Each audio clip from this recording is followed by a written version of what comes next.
Hello, hello, Brooke. I am so happy that you're here today. Welcome to the MomForce. Thank you so much for having me. I can't wait to dive in with you. Well, you are the perfect person to enter the chat today to help us tackle some of the toughest questions around family communication. Now, I feel really lucky that we've become friends over the past couple of years, but not everybody knows you. So tell us a little bit about yourself and your very popular book series, Modern Manners. Well, I feel just as lucky. And I am a writer, I'm a speaker, and an author. And my focus over the last few years has really been on teenagers and building those relationships, helping parents kind of navigate the world of teenagers. And one of the things that I found was there are hardly any resources for parents of teens. You can go and buy 1 million books about how to raise little kids.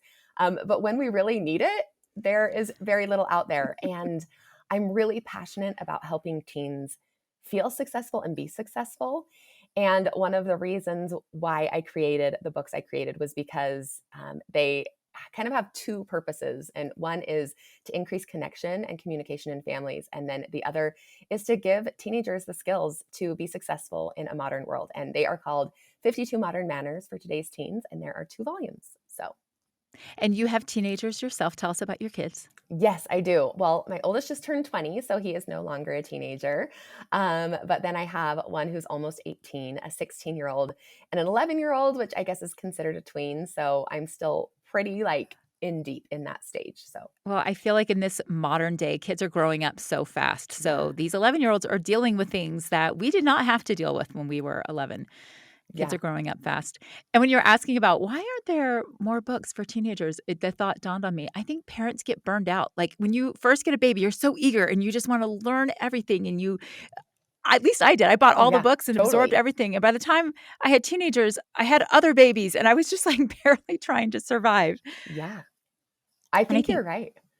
And I think teenagers get a bad rap too. Like a lot of people said, "Oh, just you wait until they're teenagers." Well, I love teenagers. They are so fun to have their personalities come in full bloom and they become your friends. Yeah, it's one of like my favorite stages. And anytime, I've had kids that are easier, kids that are really challenging, and still there is so much to enjoy in all the stages. It's so fun to have many adults there to, they like the same things you like. You can talk about really interesting topics, and it's just really fun to be involved in their life in a different way. You're no longer orchestrating, but you kind of get to cheer them on, and I think that's a really fun place to be. So Yeah. Well, your books, they're applicable to teenagers, they're applicable to preteens. I mean, I think all ages. Me, my husband and I, we've had some really good conversations around them. And one of the things I love you do is you post on Instagram Monday Manners. And I just want to shout out this last post. It was be a good listener. Active listening is more than just opening your ears. Face the speaker, put your phone down, make eye contact, nod, don't interrupt, don't judge or jump to conclusions. Don't start planning to say what you're going to say next, to stay focused.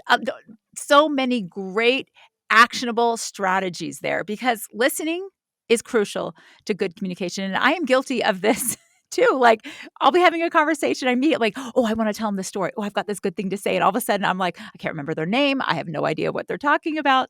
So these are skills and things that we all need to be putting into practice.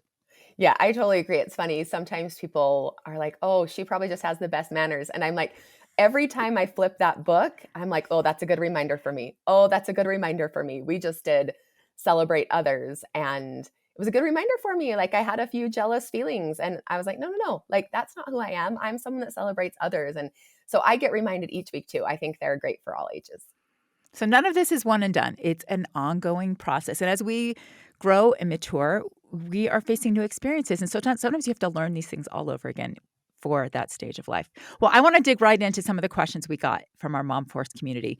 Um, this one is from Ashley, and it's about confidence. Like, how do we instill this kind of confidence to communicate with our kids? She says, do you have any tips on helping a 6-year-old girl communicate her feelings? I'm trying to build a relationship with my daughter where she can talk about her day and specifically how things made her feel. Eventually, I want her to be able to talk to me about things that are uncomfortable and come to me when she needs advice or help. So, Brooke, how do we help our kids build confidence? And are there specific strategies for what Ashley's looking for? Well, first of all, I think just giving yourself a little bit of grace, realizing that every interaction that you have with your kids builds that confidence. I think sometimes in our very communication focused society, sometimes we think it has to be this really big moment, right?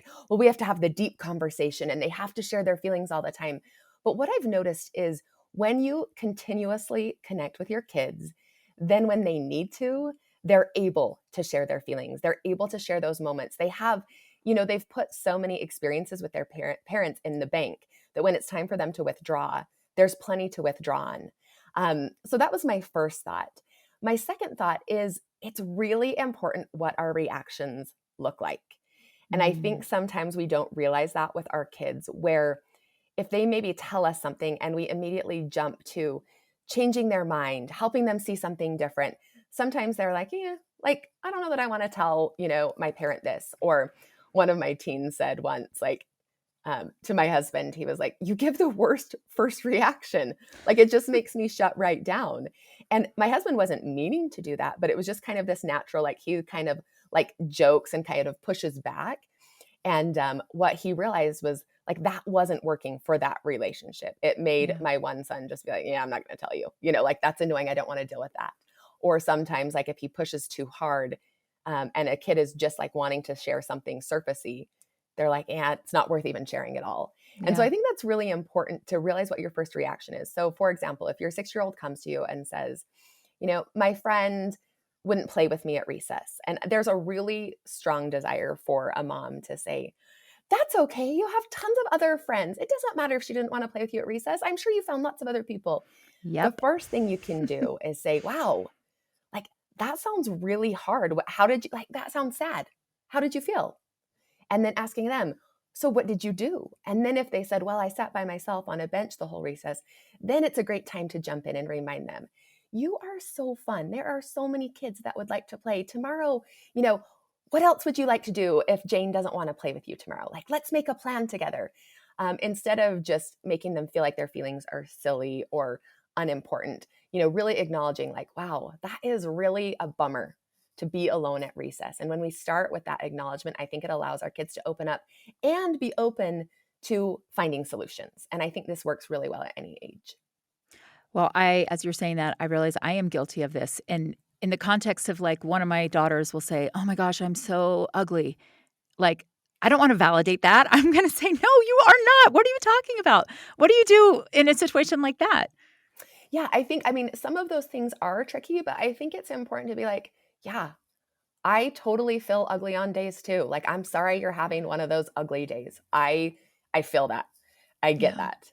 I want you to know that you are not only like beautiful on the outside, but you have so many incredible qualities. And boy, I would love to have some of these like you have. So acknowledging, I mean, because even though you say you don't want your daughter to say that or feel that, even as a woman, I'm sure you've woken up Uh-huh. and been like, this is not my best looking day. And I think sometimes we want our like teenagers or girls to feel so empowered that it doesn't matter, but there's there's a really interesting idea that there is a gap between what should be and what is. And I think we have to acknowledge what is in the moment. Yeah, should you be focused on your looks? No. Should you worry Yeah. about, when you're 16 and gorgeous, the fact that you feel ugly that day? No, you shouldn't. But is the reality that you might? Yeah, totally. And acknowledging that reality and then just helping them see that they're more or give them some examples like, guess what? When I'm having an ugly day, what I do is I just don't look in the mirror. Like, I have so many other things to do and things that are important and thoughts I want to share. Like, it's just a not look in the mirror day. So maybe you're having one of those. And I think just normalizing those feelings really helps too. Yeah. I had one of those days yesterday, so yeah, I get it. Right. Um, so being a good listener and validating the feelings, and you're right, as a parent, we don't want them to have bad feelings. We want to immediately go to the, "Oh, no, no, you're wonderful and you're good." But being comfortable and sitting in uncomfortable feelings is an important part in building that confidence. And oh man, I can do better at that. Also, I like as you were describing that, I realized, yeah, my husband sometimes does that to me and it makes me not want to talk to him. So It's so you true. have identified the problem. Another solution that might help, I found that sometimes it's hard to like have conversations where you're like looking into the eyes of your child because it can be a little bit intimidating. You need like a more casual situation, like maybe, driving back and forth to errands or whatever, where you're just, it doesn't feel like so high pressure. And during COVID, I actually realized we did a lot of puzzles during COVID, and we Yeah. had some good conversations while puzzling because no one's looking at each other. We're Yeah. just kind of mindlessly, finishing the puzzle. And just, I found that my kids started talking and we had Oh, some yeah. good conversations. So That's maybe one of just, my biggest tips, especially, I don't have girls, so especially for boys, that is crucial. Like, I would just go rebound the basketball. Like, my son would come home, I could tell he was mad, he'd go out and shoot hoops, and I would go outside and I would just rebound the basketball. I wouldn't make it a conversation, but sooner or later, he just started sharing, or I'd be like, "Hey, yeah. like, you seem a little off today. What's going on?" And that casual idea of conversing is so important, and I think we overlook that. Yeah, so good. Well, a couple of your manners from your books, one of them was start a conversation, like, and this really applies to kids with other kids or maybe kids with other adults. You say there's a simple formula: make an observation and then ask a question. Which sometimes can be so hard, especially when you're in a situation where you're feeling self-conscious and you're really just thinking about your own feelings and stuff. But you also have a tip: be a good conversationalist. If someone asks you a question, answer and then ask a question in return. So many great tips, whether we're having, heart-to-heart conversations with our kids or for our kids to be having with other people. I know when we have family gatherings, sometimes we are seeing aunts and uncles that they don't see very often, Yeah, and it can just be, like, awkward, like, even cousins, like, kids. totally. My kids I felt like they were closer with their cousins when they were younger, but now that they're teenagers and they all have, like, their diverse interests, sometimes we'll get together and they're, like, not even talking to each other. But I love the simple formula. So important to share with our kids to give them that confidence, the tools to be able to carry on a simple conversation. Okay, let's talk about some of the tougher topics. Like, here's an example. It's a family gathering. You've got some extended family. There are some different lived experiences, some different opinions. One of your manners is read the room, know your audience. But sometimes you don't know exactly where everyone stands on every issue. So this was an anonymous question from our MomForce Facebook group. It says, how do you talk with people that you love about things on which you greatly disagree? Specifically, how do you share your lived experience, feelings, and beliefs without being dismissive or disrespectful of their experiences, feelings, or beliefs? And how do you listen to their point of view without being defensive when it feels like they are invalidating you? So, this is tricky, but one of the things that I have learned is if both people aren't interested in engaging in a true conversation, it's pretty futile. And so I think it's absolutely okay to put boundaries around the things that you're willing to discuss with certain members of your family. For example, if discussing politics makes you like the people in your family less or people that you truly love that care about you, I think it's absolutely okay if they try to bring something up. I think it's okay to say, I'm not talking to, I'm not going to do politics today. I Yeah. have a friend who physically removes herself when politics comes up in her extended family. She just said that she realized that she was liking these people so much less and they were good people and that wasn't worth it for her. So she'll just exit the room. And I think we need to kind of decide, like, why do we want to share this? Is it because if you want to be heard and they already know how you feel and they're not listening and they're not willing to engage, then it's really just causing more contention than is necessary. I don't think we should shy away from sharing things that are important to us with people who will listen and be respectful. But I think it's important to say, are you someone like that? Or are you someone where we're just going to shout against each other and we're both going to walk away with the same opinion and liking each other less? So I think it's important. Sometimes I feel like we think now that it's so important to be heard, but realizing that no one is hearing you. Yeah. Or every once in a while, if you feel like it's really important, just saying, hey, let's say it's your mom. So it's someone that you feel like, I Yeah. gotta be able to share this with her. It's different than like an aunt or a cousin or something. And I think you could say, you know what, this is on my heart. I really just need you to hear me out. I don't necessarily want to have a back and forth, but I just want to make sure that you know how I feel. And just say, this is it, and then you can leave that, or you can say, or I'm interested in hearing how you feel, but it's not really a back and forth type of a thing. I don't think it ever ends well when you have two people who aren't interested in listening or changing the way they feel. Yeah. And I would hope that any of my friends or loved ones or my kids would be able to feel comfortable enough coming to me to talk about something that was important to them, even if they don't preface it the way that you just did. I hope that Yeah. I have enough Yeah. awareness to realize that it's never appropriate to argue with somebody, and especially if it's a personal it's in a personal experience.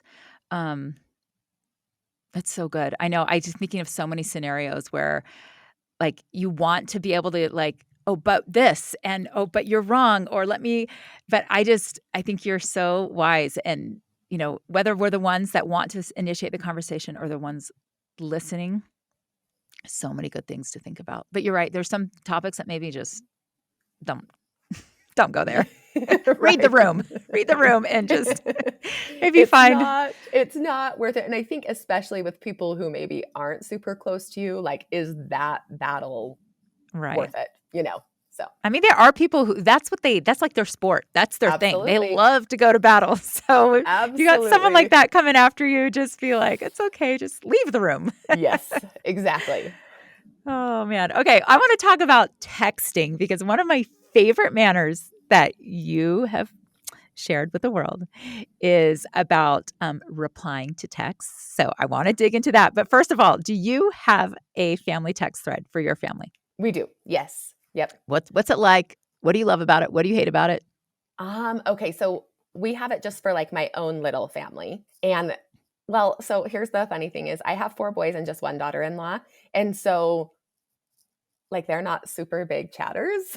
So it's a lot of, like, sports updates and pictures of my grandbaby and, here and there. But I love it. I love that there's a place where we can go to communicate with each other. So And just it's have a way to connect and, like, drop yes. in a funny meme or a photo. Um, have you ever heard that quote, "I've never been held hostage, but I have been in a group text"? I don't Yes. feel that way about my family text threads either. I love No. everything that comes in. But our kids sometimes get in these group texts where it's literally holding them hostage. Like, Yeah. dozens of group texts where there's just their phone is constantly going off. Yes. Do you have any advice to parents that have kids in this situation? Well, I think it's tough because I think, well, there's another little problem that if you remove yourself from a group text, then you also remove yourself often from a group, right? Yeah. Like they consider the fact that you don't want to be in that group. So I would just turn off notifications on those group texts and then they can check them when they have time. I also think helping them realize that they don't have to read every single text. So one of my sons is a very minimalist when it comes to communication. And sometimes he'll get done with a practice and he will have 100 group texts or texts on a certain Mhm. group. And he just says, "I just read the last one, and then if I have questions, then I ask." And that is totally fine for a friend group text, but not in your family group text. If my children are listening, that is not That allowed. is not okay. Actually, we developed an entirely new way to communicate with our family at Chatbooks. It's called HeyFam. It's a free app in the App Store. It becomes like a home on your phone for all of your family messaging. So instead of a text thread that can become overwhelming or texts Yes. get lost, you can go there. We have different rooms where you can have topic-based conversations. It has solved so many problems. I recently did a poll in our MomForce Facebook group about family text threads in particular, asking, how's it going? What are your struggles? Or is it working for you? 65% of people said that their family text thread is super active and responsive, which I love seeing that. Awesome. 15% say it's pretty much me talking to myself, which is, I've been there. Yep. 14% say it's a jumbled mess of different threads, no one dedicated spot to have that conversation. 5% say it's non existent, and I'm not sad about that. So, anyway, HeyFam is a great solution for family texting. But I even love on that. HeyFam, I will say, like, I just messaged our developers. I'm like, can you please create a way that I can at least see if they saw my post? Because Right? I'm not getting the replies sometimes that Yeah. I'm hoping for. Because replying, that is like, I get it in your friend group text. I mean, there are situations where it's like, maybe different rules apply. But when mama texts you, it's important. It's usually something important like planning a meal or an Right. event or anything. But I think especially teenagers, they've just been trained to just like your son, Ignore. just not Totally. ignore it and maybe read the last one. Totally. Um, so the manner in Modern Manners that Brooke wrote is reply. When adult texts you, you need to reply. Rarely do adults text teens just to chit chat. They are almost always passing on information. So even a thumbs up to let them know you got the message works. If they are asking a question, need a head count for a response, or make sure to give it to them so they don't have to keep pestering you. But never text a child without including an adult. That is one, like, addendum to that. I followed your whole Yes. thread on this when you posted Yep. on Instagram, and there were a lot of adults that were saying, "Yes, please, I just need a response." But maybe as adults, if we are gonna be texting another child, it is best practice to have another adult. Like, I personally prefer to 100%. be included on texts that my kids get, just Yeah. for nothing else that I can, like, "Will you please answer them?" Remind. Yeah. Right, but it just feels like a safe practice. I totally agree. And one of the things that I have learned that's been so clear communication can solve so many problems, is one of the things I've realized even as a mom. So, for instance, when I send them a good article, I know it's going to be crickets. Like, there's Yeah. no way anyone's going to comment on that. They're just like, whatever, maybe they'll read it once in a while, but I highly doubt it. And I get that. That's okay. But when we need something, we try to be like really clear. Like, hey guys, planning for Friday night, have to make a reservation. Let me know by 1 p.m. if you can make it. If not, we'll assume you're not coming. Mhm. And that helps so much. Okay. Or making dinner on Sunday, um, need to know how many steaks to buy. If you're going to be there, let me know by 4 because I'm going to the grocery store and you will not have a steak on Sunday if you don't let me know. Just being really clear. One of the things that I've realized from my boys that they've really taught me is being passive aggressive is a losing game. Do not do that ever. Like, it's so annoying. If you want something, ask. If you need Like, what's an something, let me example know. of that? Give us an example of what that would Hey be. guys, making dinner on Sunday. Would love to have you there. Hope you can make it. Making Mhm. steak, smiley face. Okay. Like, that's annoying. Yeah. Like, just say, going to the store, making steak. Let me know by 4 if you want one. Use as like, few words as possible, but be I very think clear and moms direct. are always trying to like be nice and make sure everybody feels happy and included. And a lot of times it just like turns people off. You feel like a little bit manipulated because you know what your mom is asking. And it's just easier if she just asks it. Yeah. I always try to say, "No pressure, but would love to have you for dinner if you can be there. Give me a thumbs up if you are coming." And Yes. honestly, it does not always get the response that I'm looking for. Yeah. Um, One things that my kids taught me was if they can't see the message in the preview, like, they just only look at the previews. So, like, if I don't get to the Uh-huh. point in that one line of text that just auto populates, that chances are I'm not gonna get what I You know want. what? So, That's a really good piece of information. So maybe when you start the text, say like, need a reply by 4, mhm, making dinner Sunday. Let me know if you can be there. You yeah. know, and that's a good reminder for me too. Any other tips for getting fast replies? Okay, say you do have a really good article and you really want people to read it, and then you know that they are not gonna read it Yeah. if you just text it to them. What's a good way to communicate that? Honestly, with adult kids, like, it's up to them, Oh, and we just gotta be okay with it, or sometimes, like, just sending a quote from it. Sometimes I'll just, like, screenshot a portion of the article and just send, like, that one little quote. If there are kids in your home, awesome. Like, bring it out at dinner. yeah. Read the most important parts, or, I have a friend who offers money for her kids who will read and discuss articles or listen to podcasts with her. I think it Mhm. works different for every family. And if your kids are motivated by money, she does that in the summer. I think it's a great idea if that's Yeah, something that would work. So yeah. I love that. What about read receipts? Do you love them or hate them? I don't do them. I am not. I'm not interested in that. I've tried to convince all my kids to put them on because sometimes I just wanna know that they've even seen it. Because Yes. like, if you don't get a response, you're like, "Oh my gosh," and sometimes it is a timely thing. I've turned mine on, and I find that it keeps me accountable Oh, because I'll And either you'll be like, reply if you need to. Yeah. yeah, because I either like, I know I'm not ready to respond to whatever this is, so I'm not even gonna read it. And Mhm. I don't know if that's great, but once I read it, like, I at least have to respond because I think sometimes what happens is you don't know how to respond. Like, you're not sure yet if you're available, and you gotta figure out what your plans are, and you're like in your mind, you're like, "Oh, yeah, I'll get back to them later," but I know that chances are I'm not going to. Yeah. But even saying, "Hey, thank you so much for the invite. I'm not sure yet. Can you reach out, in a couple of days?" Or, "I'll try to remember to get back to you," or but at least you're not just leaving them hanging in the That's a great void. idea. Like one of the manners in the first book was decline kindly.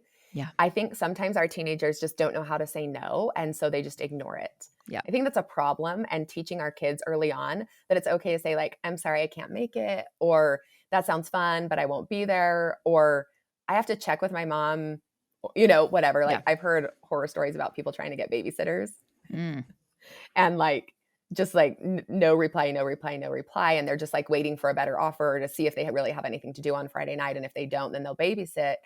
But one of my friends was like, I would at least like to know that, yeah, like, hey, I'm waiting to see if I have plans. I'll let you know Friday morning if you still need a babysitter, but then she can move on, yeah, to the next girl. So, yeah. Oh, so good. yeah. Okay, here's another topic. What about kids feeling left out? Because I know I didn't want to give texting or a phone or anything to my kids when they were younger, but young I mean, like 8-year-olds have iPhones at school right now. Amber, this is her question. She says, I have a 6th and 7th grader, and I've refused to get them a phone or social media on their tablets, but they are very seriously being left out by friends because everyone has a phone or an iPod that they text on. There have been many arguments and lots of tears in our home over this. Where is the balance? My husband thinks that they will majorly rebel as they get older if we are too strict. They already know it's a big fat no when it comes to social media, and they don't argue about that. But the texting, I am feeling drained and considering letting them having texting app on their tablets. What advice do you have for Amber? So, so there was just a really good article in the Washington Post about what teenagers wish their parents knew about phones. And I was surprised at how many teens said, like, my parents made me wait and I'm really happy about it. Like, I would have Mhm. never said that in the moment, but I'm really happy about it. A couple of things to consider. Um, so, there are phones out there that allow for just texting. And I think if you feel like your child is emotionally ready for that, I don't think middle school is a crazy time to let them Yeah. like enter those waters. But with a phone comes lots of other problems. So there's Gab, there's TrueMe, there's Pinwheel. There are phones that allow you to control what they can do on their phone. Um, I think texting it's something that's really good to practice. I also know that kids aren't interested in texting somebody's mom's phone. So maybe getting like a Gab, and there's with the basic Gab, you can allow them to not even be in group chats. I think group chats can be really damaging sometimes if a child isn't ready, but introducing it really slowly where you check texts together, or maybe they don't have their phone at school, but they can come home and get on their phone and you can look through the texts with them. I think baby steps and like having lots of conversations about what is and what isn't appropriate is really crucial when it comes to that. I am all for delaying social media, absolutely. But I do think that our kids live in a world where there's a lot of texting, and they're not texting their moms. And so it is, if you feel like your kid is ready, there are solutions that can allow you to do it slowly. If you don't feel good about it, honestly, one of the things to just remember is not everything is going to work for every kid or every family. And there's going to Yeah. be times where your kids are left out, whether they have a phone or whether they don't. And, they might get a phone and realize they're still left out. And that's hard. Yeah. Those are hard realities. And so just kind of preparing for that as a parent. Um, but I do think either way, baby steps into texting, into using a cell phone, lots of conversations. There's a great, Andrea runs Better Screen Time. She has a whole list of courses and tools for parents who want to do cell phones in a safer, slower way. So there's things out there if you feel like you want to be able to compromise and open that door. There are also great reasons for holding strong and letting your kids be kids for a little bit longer. Yeah. But there are also, I mean, with every choice, there's consequences, and you just kind of have to weigh that for your family, what you think is best. That's great advice to just baby step it. And we made the mistake with my oldest. We gave him a iPhone for his high school graduation. I mean, that was like in 2013. The world has changed a lot in the last 10 Yeah. years. But we realized that, oh man, he really needed to learn how to use that while he was living at home. And so we gave my youngest, when he was 12, it was like a dumbed down, some other kind of phone. But right now he's 15. He has a pinwheel. We love the Hmm. pinwheel phone. And we monitor, we help him, learn what's appropriate and inappropriate. Um, I mean, yeah, you might feel like your kids are left out because they can't text, but to your point, like the reason why kids are so many kids feeling lonely is because you see even more how left out you are with all the people post on social media and Well, and just a quick thought about that. So it's hard to see your kids left out in middle school, but sometimes when they have too much too early, they burn so many bridges yeah. that by the time they're in high school, when it really matters to be included and have friends, they've already burned all those bridges. And that's hard. I would rather introduce slowly, be left out a little bit in seventh grade, and make sure that they're mature enough to be able to have group conversations and say Yeah. things online that are appropriate and that kind of thing. So, you know, some kids do it really well either way. There's kids that, are given a phone and do great.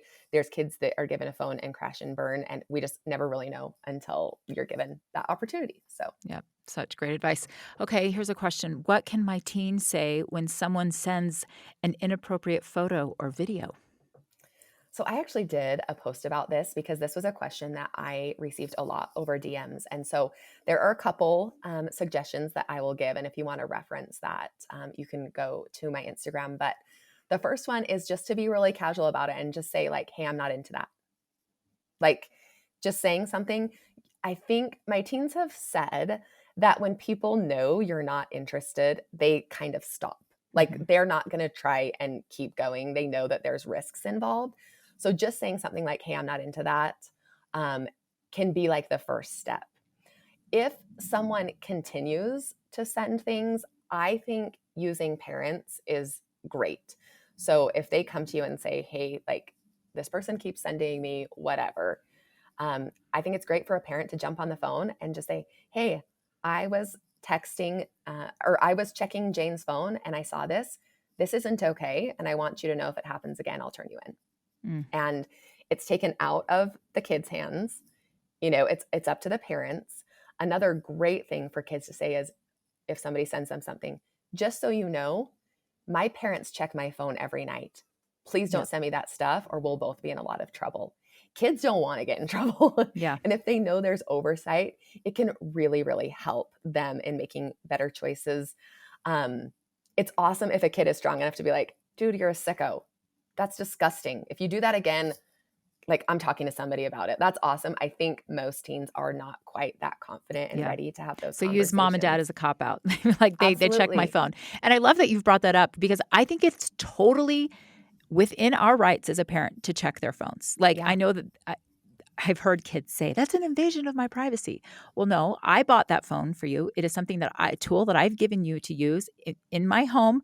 I'm going to look at it. Like I don't read all of my son's texts. We actually Yeah. have Bark installed.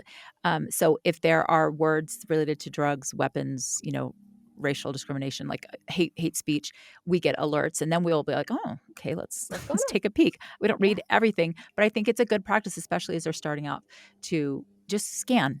This is another reason why you should have your kids plug their phones in your room at night. I'm a big fan of that. You A should never hundred let your kids go to percent. bed with their phones. Those group texts go off all hours of the night. Yep. Um, Just making them aware that, like, yeah, like, I'm going to check, I'm going to read it. And I actually think that kids like to have some of those boundaries and know yeah, that somebody's going to check up and yep. somebody cares enough to do that.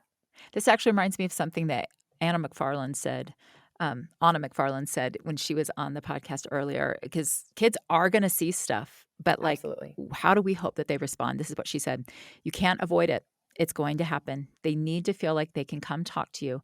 Yeah, like, that's 100% the most important thing that I'll probably say this whole time is that your kid needs to feel like they can talk to you and that there will not be shame attached to it, that you are just learning with them, helping them along on their education in the digital world. That is the most important thing because if they don't feel like they have you to talk to, they are alone with some of the scariest things that we can't even fathom, and they should never be alone. So it goes back to your answer to Ashley about just keep that conversation open and comfortable and confident so that they Yeah. can come to you because they will see something. It's just a matter of when. Um, we got a question, another anonymous question from our Facebook group. And this is kind of about bullying. It says, I have a middle schooler that's being bullied, and it's never in school. It's always outside of school through calls, text, and social media. When it happened a few months ago, I reached out to a couple of the kids' parents, and it stopped for a while, but then it got bad again. I'm at a loss. My son is struggling and begging me not to call any parents again, but my mama bear is ready to roar. Brooke, what would you do? I think I actually think that this is a problem worth addressing, but addressing it with parents is hard. Um, One of the things that I think every parent, while that mama is feeling mama bear, so is that other mom. Mhm. And so when you bring something to this mom, it's saying, your kid is a slime ball, look what he's doing, or can you please get your kids under control? Like her immediate response is to be protective of her child, Yep. right? So that can be kind of tricky. Um, I think definitely one of the things that I would suggest is doing something similar to when somebody sends you an inappropriate picture is if you see that online, screenshot it on your child's phone, unless it is like child pornography. But if it's bullying, absolutely screenshot that and send a message and just say, I've screenshot this. If it happens again, I'm taking it to the school. If Mhm. parents aren't going to step in, then school might have to, because things like that aren't okay. And you can even just say, like, because of what's going on, I'm checking my son's phone every day. And I wanted to let you know. It's really hard. And it's hard that the thing that's so hard is sometimes when a child stands up for himself, or when a parent stands up for their child, it doesn't go like we thought it should. And that is one of the hardest things about our world is sometimes that person becomes the villain, where people are like, oh my gosh, he's so weak, he's tattling and all those things. And there are so many ramifications for actions that are unfair.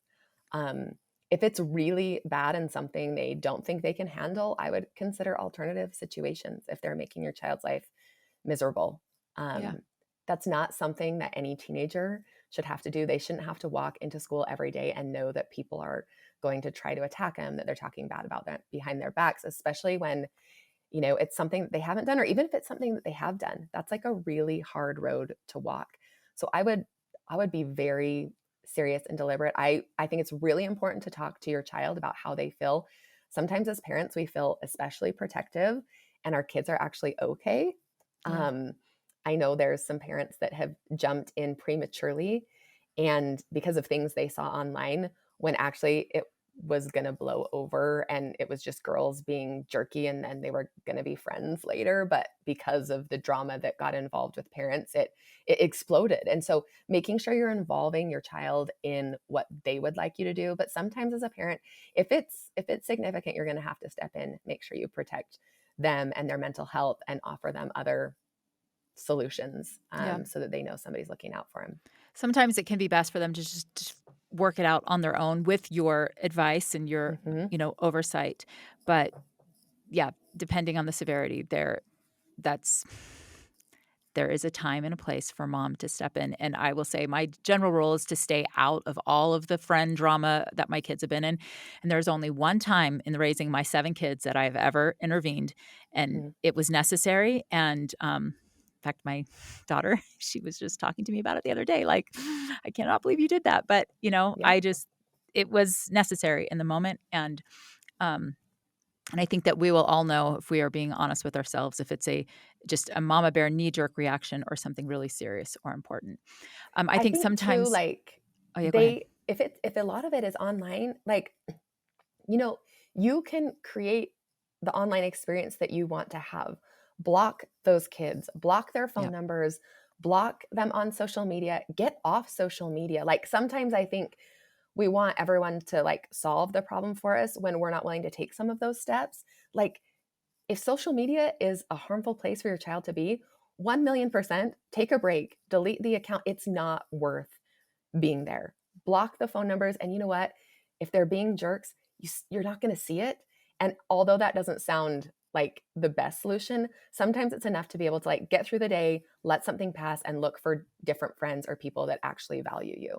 Yep. My adult kids, they even do that. They will like take social media off their phone just because there's just a lot of heavy stuff out there. And sometimes you just It's a don't need to lot. deal with it. I think also when we're talking about this topic, one of the things that we can coach are good kids who don't mean to be bullying, that when we say things like, oh, not to be offensive, or I'm just kidding, like there are ways that we communicate that come across as harmful and hurtful when maybe they're not really trying to be. So I made a rule in our family years ago, no sarcasm. We're not doing it. We're not exercising that muscle because that actually just hurts people. So Yeah, there are ways that we can coach our own kids as we are monitoring the way they communicate in text and other ways to help them, really come across the way that they want to. I love that. I love that. There's a manner that says, like, if people are seeing you like differently than you see yourself on the inside, you need to look at what you're doing on the outside. Yeah. Like body language, the way you reply, whatever it is. Like if people think you're a jerk, but you're actually really nice and you have great intentions, then there's a disconnect somewhere, and it's important to kind of find where that disconnect is. We were just discussing that in our home last night. Oh, So I good, love that. Brooke. Brooke, you Awesome. are doing so much good in the world. We had Sharon Says So on the podcast Yes. a year ago, and she shared this advice, which made me think of you. She says, I think it is important to instill explicit instructions and your children about what type of behavior is acceptable and what isn't. So often we think about just raising our kids and like, I want them to be a good person, right? I want them to be a worthwhile member of society. And that's great. It's important to be a good person. But sometimes to be a good person, it takes really explicit instructions about what it means to be a good person. So Yes. 100% yes. Thank you for all of your explicit instructions in both of your books and everything that you put online. Brooke, where can people find your books and all of the good stuff that you're doing? I'm really active on Instagram at Brooke Romney Writes. I think we have the most incredible community of moms that are willing to share and learn and support. It is just a wonderful place on the internet, and I am thrilled about the space that is there. And then I have a website, brookeromney.com, and my books are all on Amazon. And then Volume 2 is in Costco in Utah, Idaho, and Arizona. And if you get it at Costco, you don't pay for packaging or shipping, so it's significantly less expensive there. So I would love for people to check it out, join our community. I think you'll love it. And Brooke often answers questions from the community. So if someone has a question, do they just DM you? Is that the best way to get? So yes, DM, or when I do like an Ask Brooke, I'll usually put a little question box that day, like what are some other, mom to mom questions you'd love to have answered. So Awesome.